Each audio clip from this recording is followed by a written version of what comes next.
Welcome back, traders. Welcome to Forex Mechanics. So, like we all know, this week we saw two currency indexes which made a significant move, out of which one was the New Zealand dollar and the other one was the Great British Pound. Now, before we continue, like I always tell you, please subscribe to the channel and click on the bell notification icon so whenever I post new videos, you are notified about it. So, like I said, if you look at the CSM this week, this is the entire week in front of you. This is Monday, Tuesday, Wednesday, Thursday, Friday. And very clearly, you can see this is the blue line.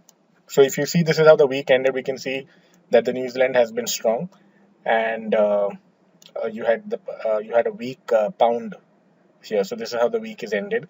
You had a strong New Zealand dollar and the weak pound, right? Now, the markets are dynamic, so obviously in the coming week you may see some other currency making a move, and the idea is that we as currency traders, we are just trying to see which is that one currency which is dominating the market, whether it is on the buy side or the sell side, it doesn't matter, and we just have to position ourselves uh, on that specific currency.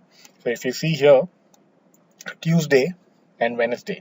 These are 2 days when you would see very clearly that the New Zealand dollar was strong. So you can see here, this is Monday.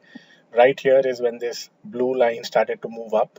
And right here on Tuesday, you see New Zealand was the strongest currency.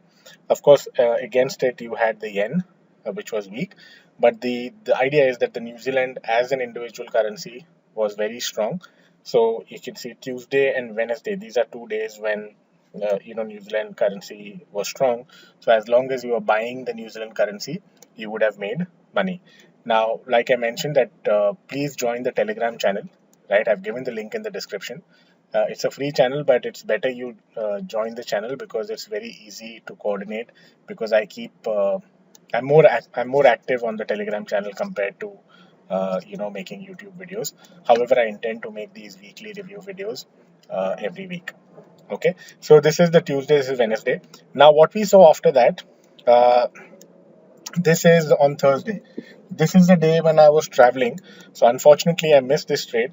I got the New Zealand strength, so I did make some pips here on the New Zealand CHF, right?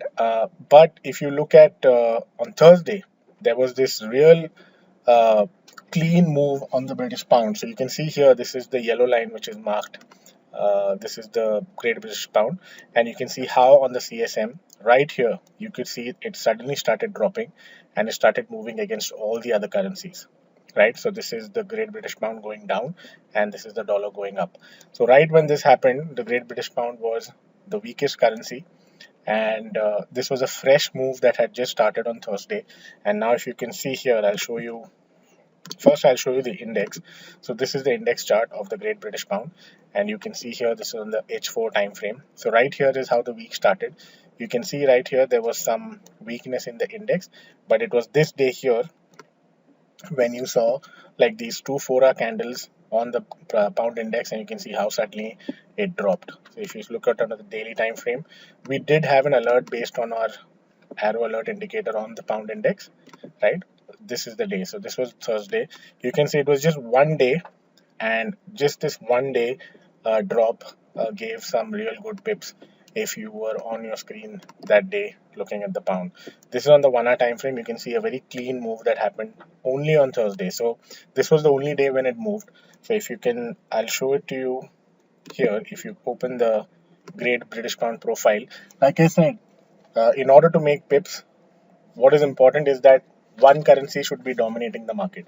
Only then do you stand a chance to make money, right? So here, if you see on Thursday, it was the pound which was completely dominating, which means the domination was such that it was falling against every currency. Right here, you can see this is the British pound, right? This is the pound against the dollar. You can see this is Thursday. This is the 3rd of November, 277 pip drop. So you can see this on 3rd November. This is the pound dollar. Similar move, pound yen. You can see pound CHF, pound CAD, pound Australian dollar, and the pound New Zealand dollar. And you can see this is the Euro GBP going in the opposite direction. So this is like a very perfect setup, right? Where you know that one currency is just being sold off against all the other currencies, right? So when you see something like this, and you can see how the EMAs were nicely fanned out in the entire basket of currency, which clearly means that pound is going to be really weak, and that's what happened. So if you go back and you take a look at the currency strength meter, so just by looking at the CSM, and you're tracking it on 6 hours, right up to the weekly. Just by looking at the CSM, it gives you an indication right when a currency is getting weak.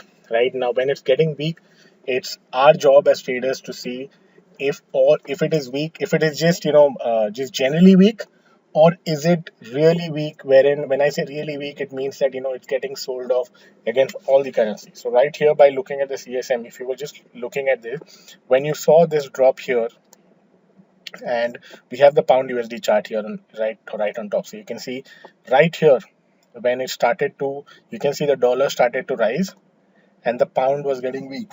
So you can see right around this candle, right, uh, a straight sell and just holding the trade for few hours would have given you at least 150 pips, right? Because, and this happened because of the pound weakness, right? Mind you, this is not of course the dollar was strong, but the pound was weaker, right? Because the pound was getting sold against every other currency.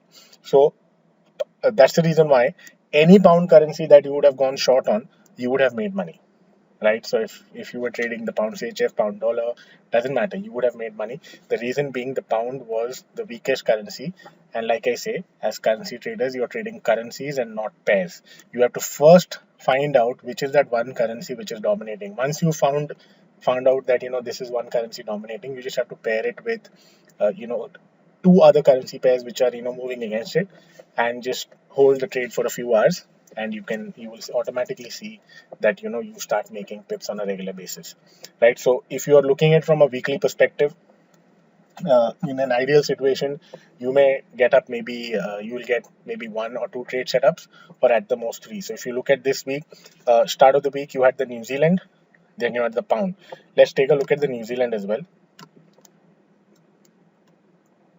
And you can see here it's very clear that Tuesday New Zealand was quite strong. This is on the 4 hour time frame, but you can see here the New Zealand CHF. This is a currency pair that I was trading. A very nice clean move. Right here, this is a 4 hour, so you're looking at the entire week.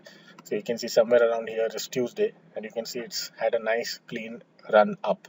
So pound NSD again going down, because this is happening because of the pound weakness plus the NSD strength. So the New Zealand was strong, the pound was weak. As a result, you can see how the currency had a nice downward move. Euro NSD going down, AUD NSD is going down. Why? Because the New Zealand was stronger than the AUD, hence. So you can see overall. Now I understand that in the New Zealand US dollar you see this slight drop, but you can see how it's recovered.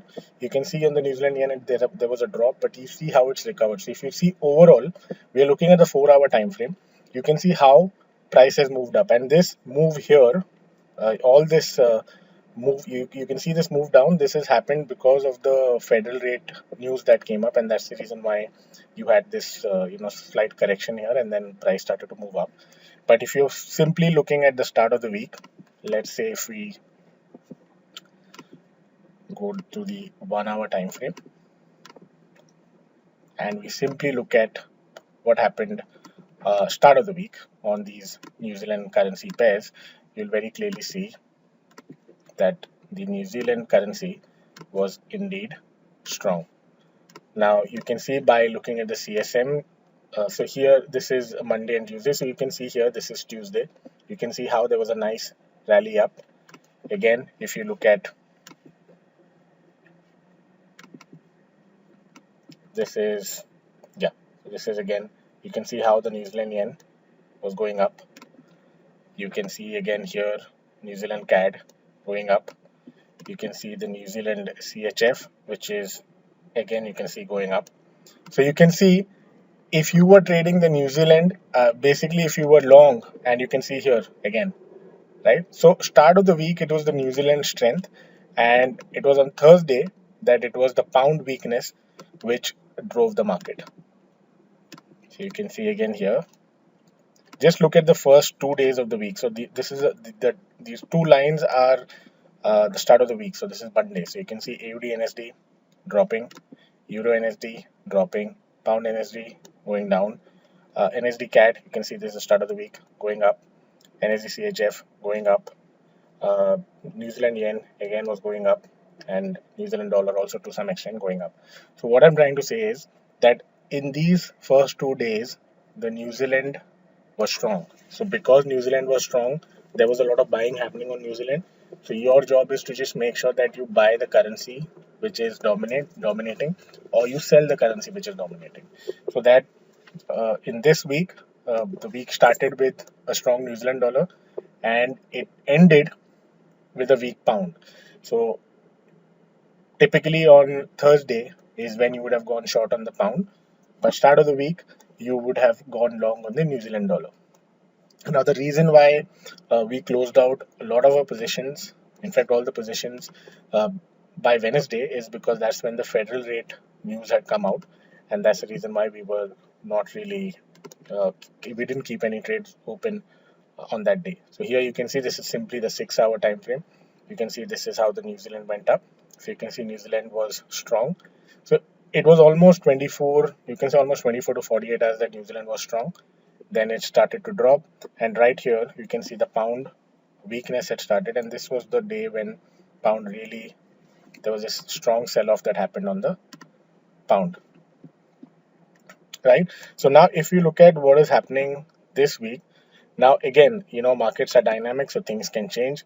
But if you look at the New Zealand right now, just the index, you can see this is the level which is acted as support previously, and price is right there at the moment. So I won't be surprised if you see some sharp sell off on the New Zealand dollar, right? So it has been strong, but you can see right here, just the index, you can see these are levels which has previously acted as support. So price going down is highly possible from here. But at the same time, if you look at the Canadian dollar, you can see the Canadian dollar started a fresh move this week, right? This is on Friday, so it started a fresh move this week. So it's highly possible that in the coming week we may see this currency moving up in the to continue up at least to this level. So I'm looking at the CAD in the coming week. There could be a possible move to the upside, right? Because there is a fresh move that started right here on the CAD. That is something I'm looking at. CHF, I was looking for some weakness. Nothing clear as of now. So I'm going to wait and see what is going to happen. Pound is again going to be interesting to see if this sell-off that took place here will continue.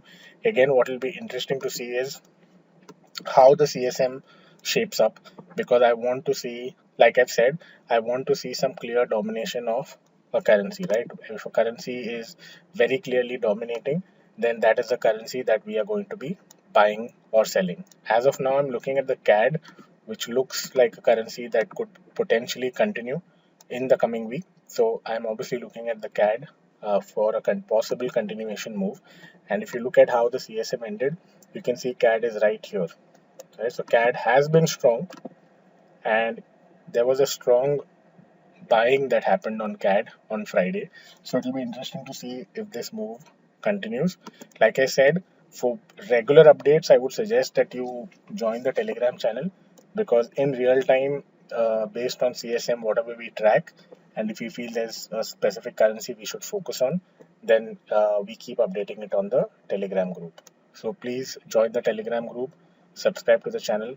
I'll see you in the next video. Thank you.